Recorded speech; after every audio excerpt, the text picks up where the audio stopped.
Me llevó a los 14 años y me compró una pica y me dijo, hay dos maneras de hacer dinero en la vida, no hay más, trabajando duro o estudiando duro. Y me dijo, ¿qué pesa más?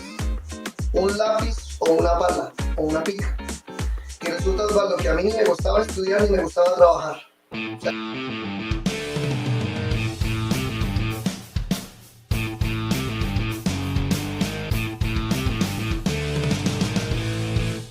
muchas gracias. Vamos a traer a Luis Velázquez.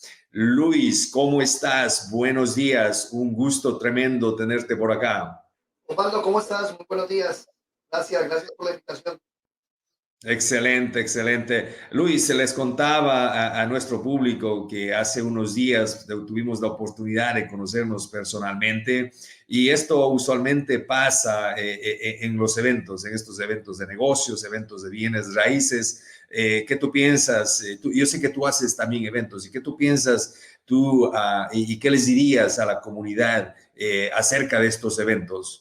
Y Osvaldo, sí, tú lo decías, creo que la clave del éxito es la preparación, la clave de esto es ir a todos los eventos donde podamos tomar información y sobre todo ponerlo en práctica, ¿no? Entonces, ese networking yo digo que el que quiere ser águila tiene que juntarse con águilas, no se puede juntar con Excelente. gallinas. Yo hablo muchísimo y lo digo con mucho cariño, digo, dejemos de hacer fiestas de pendejos, o sea, nos reunimos un montón de gente a hablar de pendejadas, hablar de la novela de La Rosa de Guadalupe, de un montón de cosas que no nos van a llevar a ningún lado. No Entonces nos creo... traen valor. No nos traen valor. Luis, vamos a empezar. Hay personas en nuestra comunidad que no te conocen.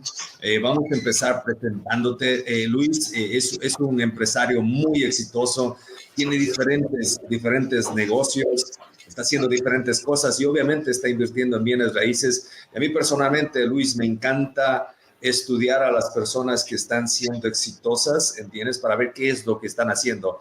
Aquí en el mundo de los negocios, copiar se vale. Si ustedes ven a alguien que está haciendo algo y les está dando resultados, copiar se vale, señores. Aquí, así es que Luis te traje acá para estudiarte un poco. Pero empecemos por el principio. ¿Quién es Luis Velázquez? ¿De dónde vienes? ¿Hace cuánto tiempo llegaste a este país? ¿Y cómo fueron tus inicios por acá? Bueno, Osvaldo, yo soy de Colombia, como lo dices, mi nombre es Luis Velázquez, yo llegué a Colombia, llegué a Estados Unidos hace 22 años,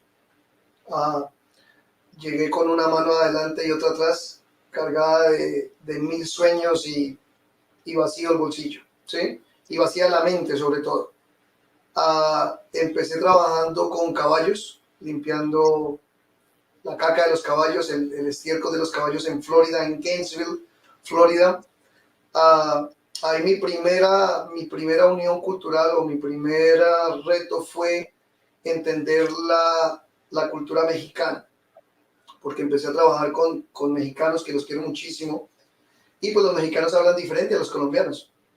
Entonces los mexicanos dicen que son muy albureros, ¿no? Que tienen doble sentido en lo que hablan.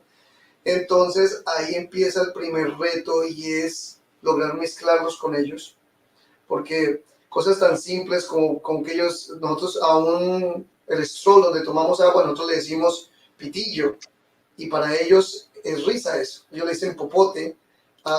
Entonces me decían, yo estaba limpiando los establos, entonces me decían, Luis, anoche nos fuimos a pistear y amanecimos crudos. Entonces para mí era otro lenguaje, o sea, tenía que empezar a defenderme porque pues ellos en esa parte del albur se reían de mí, pues de cómo yo hablaba, porque pues era un acento colombiano y el acento yo era mexicano, yo era el único colombiano y ellos mexicanos, entonces ahí empiezo yo a limpiar establos, ahí lo hice en Gainesville, Florida, y a la vez empecé a trabajar en una clínica veterinaria, limpiando los perros y haciendo cosas, ¿no? Que hacen en las clínicas veterinarias gratis. O sea, yo vivía en un tráiler y ahí hacía cosas gratis. Aprendí a vacunar perros, aprendí a hacer operaciones, me ponía un traje de médico, no ganaba nada, pero iba aprendiendo. O sea, empecé a entender que el conocimiento era muy, muy importante. Antes de resumir el podcast, quiero invitarte a ti a que seas miembro de la Cancha de Bienes Raíces, la plataforma de entrenamiento de inversiones en bienes raíces en español, donde encontrarás la educación, los recursos, las herramientas. Podrás encontrar hasta oportunidades de inversión. Siempre haz tu diligencia. De todas maneras, hazte miembro de la Cancha de Bienes Raíces hoy. Para lograr avanzar. De ahí pues fueron días muy duros porque estaba solo, vivía en una traila, en una finca. Y pues, Osvaldo, te cuento la verdad, yo lloraba todos los días y armaba mi maleta todos los días. Y decía, yo me devuelvo para Colombia. Y veníamos con el mismo sueño de todo el mundo, trabajar 2 años, 3 años, poner un negocio y volver al país nuestro, ¿no? Pero en ese proceso de sentirme solo, de tener 21, 22 años, de no salir, de estar privado de muchas cosas que tenía en Colombia tal vez, entonces armaba mi maleta todos los días y lloraba todas las noches y al siguiente día decía un día más, y ese era mi logro, un día más, un día más.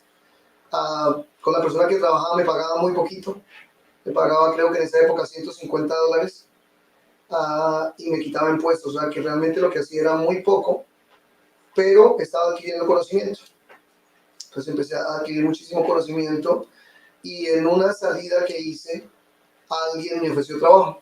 Me dijo, si tú sabes hacer todo eso, lo que tú sabes hacer, yo te triplico lo que tú estás ganando. Entonces me moví a Nashville, Tennessee, sin dinero, no me pagaron lo que me debían.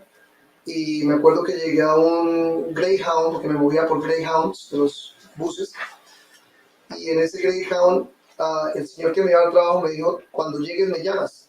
Y resulta que no me contestaron la llamada. Me senté ahí, caía nieve, no conocía la nieve mucho. Y recuerdo que un mexicano, yo creo que como a las 6 de la mañana me vio, yo creo que la cara no la podía ocultar de desespero, porque pues no tenía plata, no hablaba inglés y no sabía para dónde ir, no tenía con quién irme, esperaba que el americano que me contrataba me recogiera. Entonces el tipo como a las 6 de la mañana me preguntó, me dijo, ¿qué le pasa? Y pues yo le cuento, entonces no, vente para mi casa, para mi tráiler. Y pues ahí duré una semana comiendo tortillas, tomando cerveza Corona y comiendo chile y frijoles. Entonces, de ahí ya me recogen y empieza mi proceso de aprender un poco más.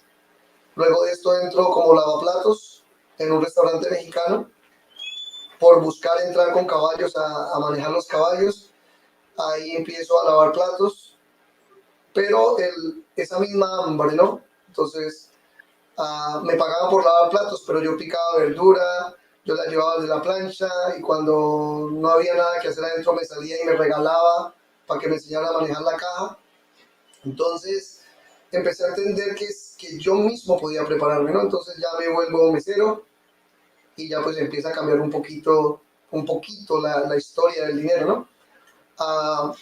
Y en ese proceso me hago manager de un restaurante y de pronto empiezo a ver a los mexicanos ruferos, que los quiero muchísimo, a grandes amigos, empiezan a llegar todos los días al restaurante y se gastan 150, 200, $300 en un solo sentada, ¿no? Y buscan a la muchacha más bonita y le dan 20, $30 de propina. Entonces, eso en la vida normal de una persona normal no existe. Ganarse todo ese dinero y gastárselo. Entonces, yo me empiezo a ser amigo de ellos y empiezo a preguntarles cómo funciona el negocio. Y recuerdo tanto un amigo que me dijo, yo le dije, ¿tú qué haces? Y me dice, no, rufero. Me dice, esa Duli que está allá afuera es mía, la traila es mía, los empleados son míos. O sea, montaban una operación de, no sé, $130,000 entre traila, compresoras, equipment y toda la gente. Entonces encontré los subcontratistas en Estados Unidos y los cuales se sienten muy orgullosos de ser subcontratistas. Y empiezo a estudiarlos un poco, ¿no? Porque yo no era rufero. Entonces a mí se me ocurre en un día de esos decirles, oiga, y si yo abro una empresa de roofing, ¿ustedes me ayudan? Entonces, pues me miraban un poco limpio, ¿no? Y me miraban que no sé, algo me miraban y yo, sí, sí, claro.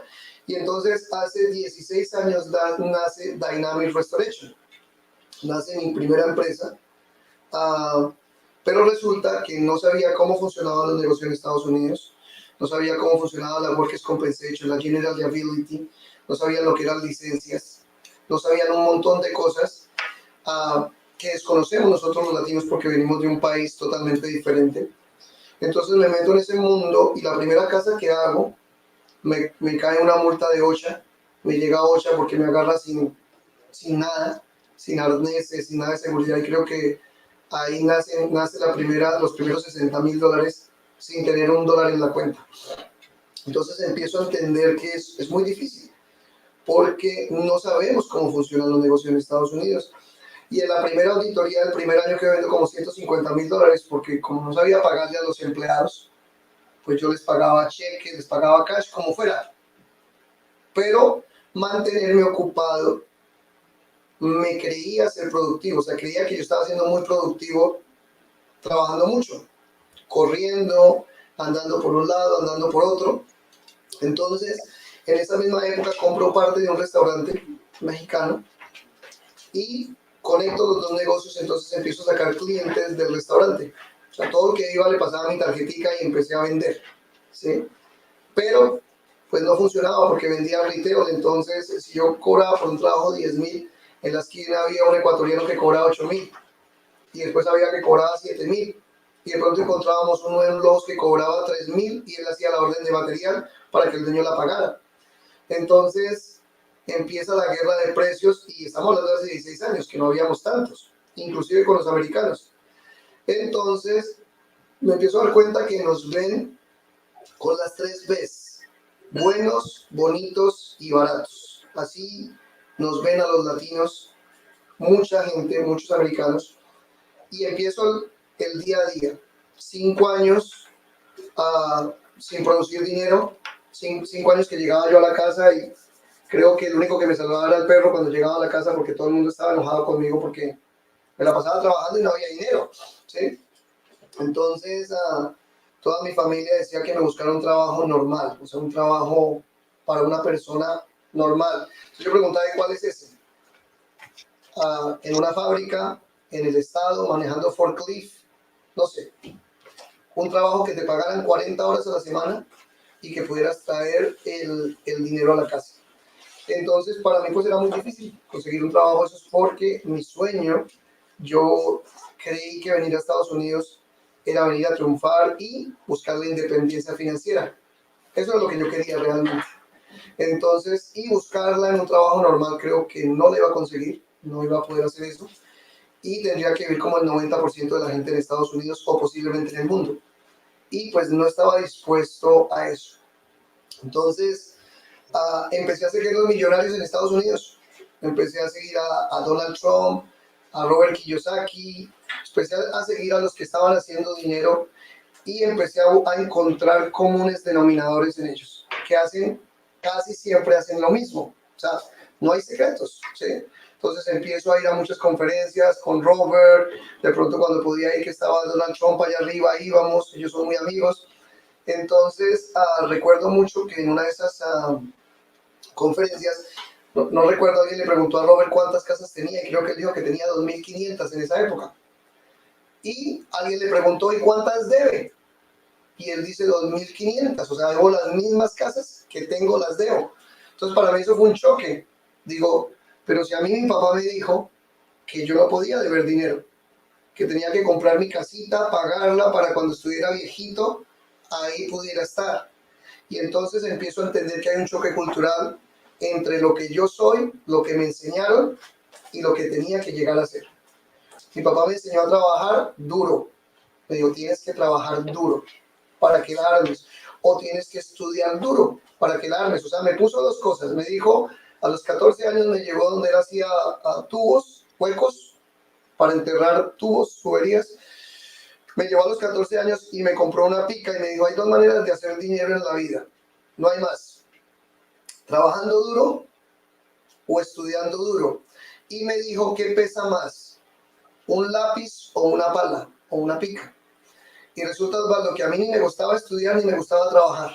O sea que ya tuve un problema porque yo digo, ni cómo me va a hacer millonario si no me gusta trabajar duro, como dice mi papá, Y pues te soy honesto, yo perdí en el colegio 3 años, ¿sí? Cuando estaba en mi colegio por distraído, porque yo no puedo enfocarme en una sola cosa, en hacer una cosa, tengo que hacer muchas cosas, entonces tengo problemas de atención. Entonces tengo que hacer 10 cosas y no hago ninguna. Entonces empiezo a descubrir eso y empiezo a darme cuenta que tengo que prepararme, que estaba cometiendo errores y dejo el restaurante completamente, que era lo que me daba de comer, que era lo que me daba el tip, y me voy a trabajar casi gratis. Y empiezo a negociar en el roofing. Pero no daba, porque era un subcontratista. Entonces, al final del día, pones la Workers' Compensation, la General Liability y todo, y alguien te contrata o te subcontrata, no da dinero. Entonces, una noche recuerdo que... Luis, solamente para que la gente, te interrumpo un ratito, para que la gente lo entienda bien. Subcontratistas, cuando, por ejemplo, alguien toma un contrato grande de un roof, que trabajan con el seguro, entonces ellos toman el pago grande, ahora ellos no hacen el trabajo, ellos contratan un subcontratista, entonces de esos subcontratistas estamos hablando, entonces Claro. sígueme, disculpa la interrupción. Claro, gracias. Eso es el subcontratista. Entonces, el subcontratista es el que tiene todos los documentos el día, el que cree que tiene una empresa, el que cree que tiene un contrato, pero no lo tiene. Entonces, como tú dices, alguien, vamos a suponer que vende un trabajo, compra un trabajo en $20,000 y llama al subcontratista que tiene todo y le dice, te voy a dar $4,000. El subcontratista se siente contento con los $4,000, pero toda la liability, todo el problema va a caer sobre él. O sea que este señor que vendió, que yo hago eso ahora, le pueden quedar $10,000, $12,000 en un trabajo, $8,000 en un trabajo, y no se va a subir al techo a trabajar, sino que está generando más ventas.